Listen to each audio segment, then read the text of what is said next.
Right, chapter 2 of the first book of Hard Times shows Gradgrind in the school in Coketown, and it allows Dickens to really lay bare every issue that he saw with the Victorian education system and every issue with childhood, I suppose, in the Victorian times. The title of the chapter is Murdering the Innocence, and I think, as with the first chapter, there's a bit of a double meaning there. Okay, on the one hand, I think this is very typical. Murdering the Innocence is deliberately hyperbolic language. It's over the top, and Dickens is using that satire. Later on, Gradgrind's compared to a cannon that's sort of shooting cannonballs of facts at the children. So it is a joke. However, it's another reference to the Bible, murdering the innocents.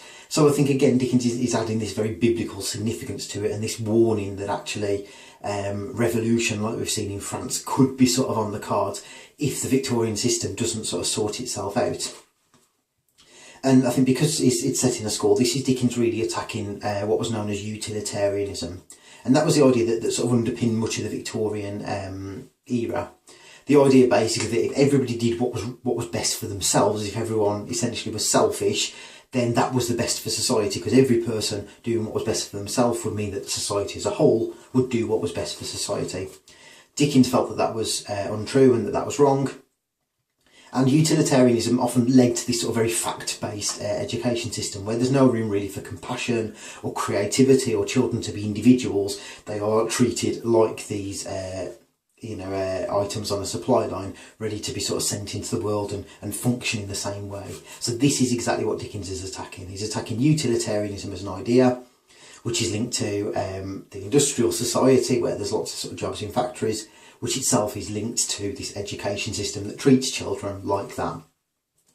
The opening bit, Thomas Gradgrind, Sir, the first couple of words, that's that omniscient narrator again, isn't it? Dickens is using free indirect discourse. The narrator is speaking in the terms of Thomas Gradgrind to give us that sense of him being this very abrupt, very serious man. Compare that to him at the end of the book, where it's a completely different Thomas Gradgrind, very hesitant, very unsure after his system crumbles. And the start of the next paragraph, in such terms Mr. Gradgrind always mentally introduced himself, shows that this is an omniscient narrator.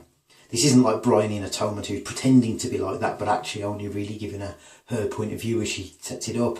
This is a narrator that goes in and out of every character's head, who understands everything. We see that description in the third paragraph on the page, that Gradgrind he seemed a kind of cannon loaded to the muzzle with facts and prepared to blow them clean out of the regions of childhood at one discharge. So again, it's satirical, it's jokey.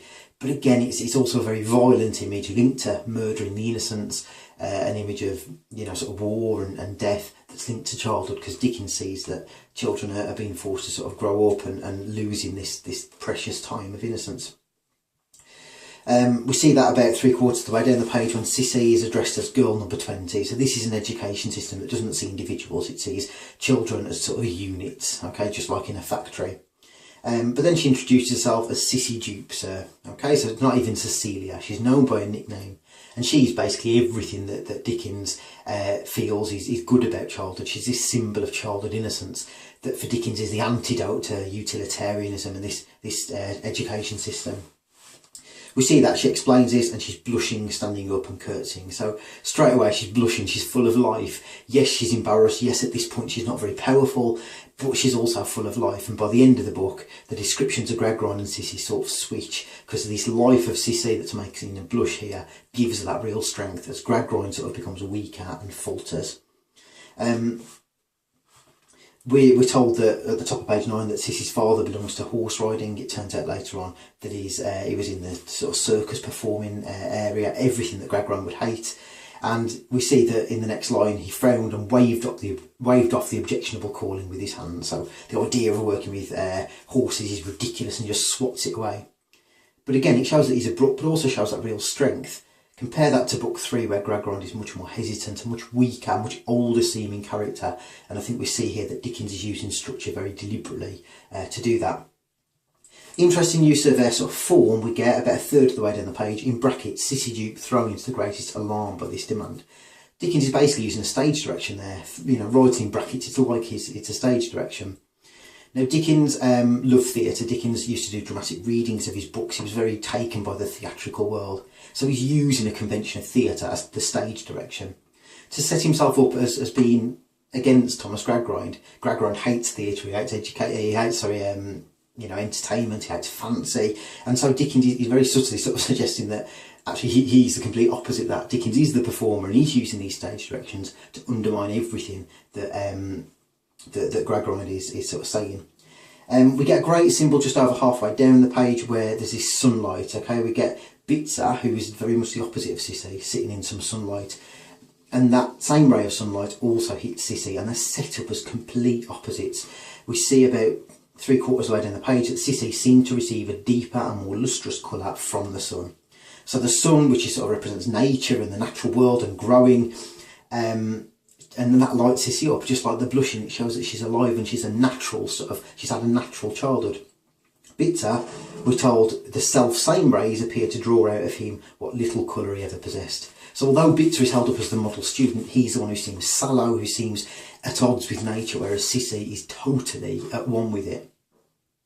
We get the idea that Sissy has a natural childhood, basically. Dickens describes the Victorian education system with a nice little metaphor halfway down page 10. We talked about how the teachers would go in and damage any subject, whatever, with his right, follow up with his left, stop, exchange, counter, bore his opponent, he always fought all England, to the ropes, and fall upon him neatly. Basically, Dickens ridicules the Victorian education system. It's like beating somebody up with facts and with boredom. And then they have the description on page 11 as to whether Sissy basically saying she likes pictures of horses on walls and on carpets and these things. Gradgrind has an issue because he said, well, you wouldn't get horses on the wall in reality, so why would you have them in pictures? We see about a fifth of the way down page 11 that the children are trying to answer what Gradgrind's asking them, and we get yes sir from one half and no sir from the other. That very parrot fashion of education. Children should be seen and not heard. Children are learning by rote. But that complete chaos, that Dickens is sort of showing that they don't have any sort of personality or any individuality. They're just doing what they think is right. And Sissy, towards the bottom of page 11, explains why she actually is happy with pictures of flowers and horses on walls and on carpets. She says, it wouldn't hurt them, sir. They wouldn't crush them. With that, if you please, sir, they would be the pictures of what was very pretty and pleasant, and I would fancy. And she's broken off, but we see actually that real eloquence from Sissy. Although she's hesitant, although she can't describe a horse in the way that Gradgrind would want her to, we see that real eloquence, and that comes up time and time again. And then when we get on to page 12, there's a mention of Mr.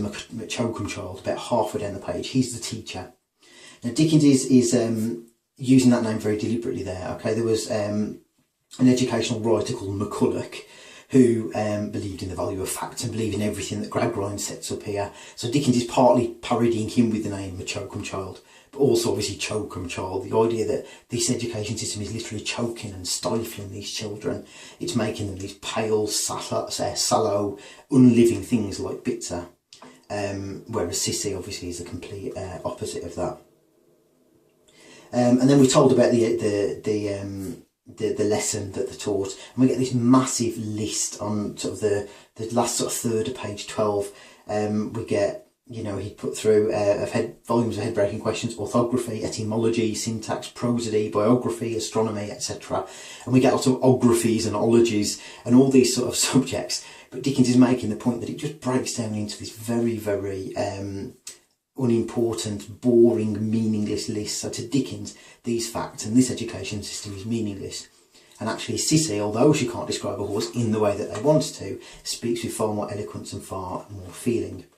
And then the very, very last paragraph of this chapter, we get the teacher compared to a character in the Arabian Nights. Okay, so like Morgiana in the 40 Thieves, looking into the vessels one after the other to see what they contained, and basically killing fancy where it lurks. So again, with that description, Dickens is setting it up as this sort of fairy tale. He's deliberately, although this education system is the opposite of fancy, he's deliberately using metaphors that are very linked to fancy, to fairy tales, to far off exotic lands and exotic tales, and he's using that, just like with this stage direction, to undermine everything that he is describing in this school.